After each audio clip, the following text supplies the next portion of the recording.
ఇప్పుడు నేను చెప్పే ఈ 3 లక్షణాలు కనుక మీలో ఉంటే మీకు సేఫ్టీ లేదు, మీకు మీరు అభద్రతగా ఫీల్ అవుతున్నారని అర్థం. అందులో నెంబర్ 1, వీళ్ళు ఇతరుల సక్సెస్ ని వీళ్ళ లైఫ్ తో పోల్చుకుంటారు.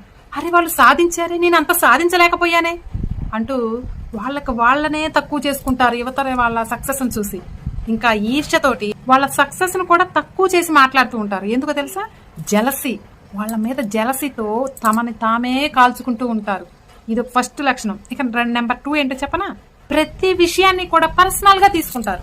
అక్కడ వాళ్ళు వేరే టాపిక్ మాట్లాడుతున్నా, వేరే వాళ్ళ గురించి మాట్లాడుతున్నా సరే అది నా గురించే, నన్నే అనుకుంటున్నారు అనుకుంటూ వాళ్ళే ఊహాగానం చేసుకుంటూ బాధపడుతూ కుంగిపోతూ ఉంటారు. ఇక నెంబర్ 3, వీళ్ళు విమర్శల్ని అస్సలు తట్టుకోలేరు.